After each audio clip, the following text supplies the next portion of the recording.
दोस्तों, इस बात में कोई भी शक नहीं है कि ग्लोबल फायर पावर की रैंकिंग में रूस विश्व की दूसरी सबसे शक्तिशाली सेना रखता है और रूस की डिफेंस इंडस्ट्री भी अमेरिका के बाद सबसे ज्यादा विकसित मानी जाती है। लेकिन आज जो खबर निकलकर सामने आई उसने ये बात साफ कर दी कि जितना अंदाजा लगाया जाता रहा, असल में रूसी डिफेंस इंडस्ट्री उससे भी काफी ज्यादा मजबूत है। साथ ही इससे इस बात का भी पता चलता है कि क्यों भारत ने रूस को अपने प्रमुख रक्षा सप्लायर के तौर पर चुना। दरअसल दोस्तों, अब यह खबर निकलकर सामने आ रही है कि रूस से भारत को तीसरे S-400 एयर डिफेंस सिस्टम की शुरुआती इक्विपमेंट और कंपोनेंट की डिलीवरी शुरू कर दी गई है, जिसके तहत रूस से इनके कंटेनर भारत भेजे जा रहे हैं और ये शिपिंग कंटेनर लगातार धीरे धीरे करके S-400 के महत्वपूर्ण सिस्टम और सब सिस्टम को रूस से भारत तक डिलीवर करेंगे ताकि भारत इन्हें ऑपरेशनल बना सके, क्योंकि वादे अनुसार इस साल के अंत तक भारत को सभी पांचों S-400 एयर डिफेंस सिस्टम मिल जाने चाहिए। हालांकि यहाँ पर यह सवाल उठ सकता है कि रूस द्वारा भारत को तीसरे S-400 एयर डिफेंस सिस्टम की रेजिमेंट की डिलीवरी शुरू कर दी जाना आखिर कैसे रूसी डिफेंस इंडस्ट्री की क्षमता को दर्शाता है। तो इसे अगर हम इस एंगल से देखें कि रूस पिछले 11 महीनों से लगातार यूक्रेन से युद्ध लड़ रहा है और इतना ही नहीं बल्कि रूस पर काफी कड़े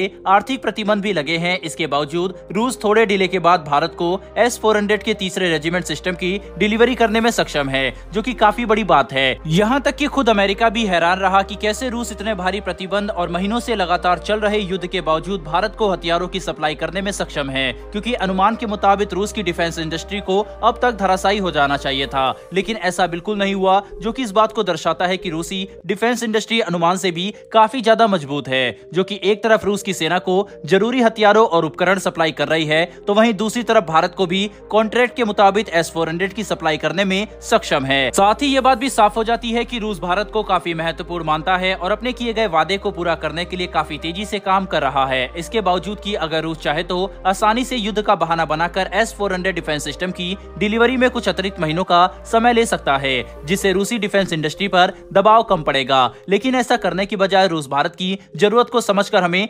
S-400 की सप्लाई तेजी से कर रहा है, जिसमें यकीनन कुछ देरी तो देखने को मिली, लेकिन दोनों ही देश हालातों को सुधारने के लिए पूरी कोशिश कर रहे हैं। वहीं पर इस बात को भी नजरअंदाज नहीं किया जा सकता कि भारत को रूस से मिलने वाले दूसरे हथियार, स्पेयर पार्ट्स और यहाँ तक कि S-400 की डिलीवरी में भी देरी की एक काफी बड़ी वजह पेमेंट मैकेनिज्म में खड़ी हुई परेशानी है, जिसके कारण अब भारत रूस को सीधे $US में पेमेंट नहीं कर सकता, जो कि दोनों देशों के बीच में पेमेंट मैकेनिज्म के लिए परेशानी बनकर सामने आया। लेकिन भारत और रूस ने रूपी रूबल ट्रेड मैकेनिज्म का इस्तेमाल करके इस परेशानी को भी हल कर लिया, ताकि भारत और रूस के संबंध लगातार मजबूत होते रहें और भारत को भी महत्वपूर्ण उपकरणों की सप्लाई लगातार की जा सके। इसके अलावा अगर S-400 एयर डिफेंस सिस्टम की डील के बारे में थोड़ी डिटेल में बात करें तो भारत ने रूस से इस एयर डिफेंस सिस्टम को खरीदने में रुचि सबसे पहले साल 2015 में दिखाई, जिसके तहत दोनों देशों के बीच में बातचीत शुरू हुई और कई सालों की नेगोशिएशन के बाद साल 2018 के अक्टूबर महीने में जब रूसी राष्ट्रपति व्लादिमीर पुतिन भारत दौरे पर थे, तब दोनों देशों ने आधिकारिक तौर पर S-400 की सप्लाई का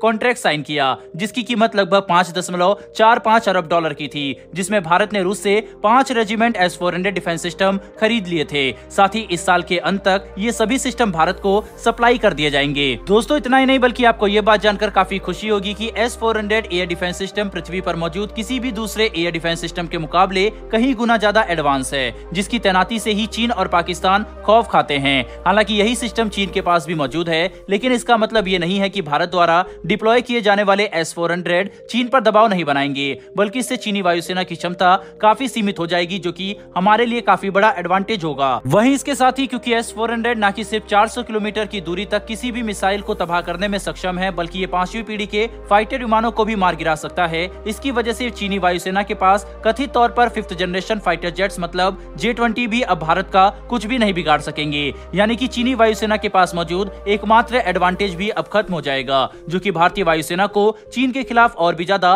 कॉम्बैट पोटेंशियल देगा, जिससे हम युद्ध के दौरान चीन पर हावी हो सकते हैं। लेकिन दोस्तों, आपको क्या लगता है कि क्या यूक्रेन युद्ध और पश्चिमी देशों द्वारा लगाए गए काफी कड़े आर्थिक प्रतिबंधों के बावजूद रूस भारत को इस साल के अंत तक सफलतापूर्वक सभी पांचों S-400 air defence system regiment supply कर सकेगा या फिर नहीं? अपनी राय कमेंट बॉक्स में लिखकर जरूर बताइएगा। साथ ही अगर आपको ये इन्फॉर्मेशन और वीडियो पसंद आई हो तो वीडियो को लाइक करके हमारी आने वाली डेली ऐसी वीडियो के लिए चैनल को सब्सक्राइब कर बेल नोटिफिकेशन अवश्य दबा लें। फिर मिलेंगे ऐसी एक नई वीडियो के साथ। धन्यवाद। जय हिंद।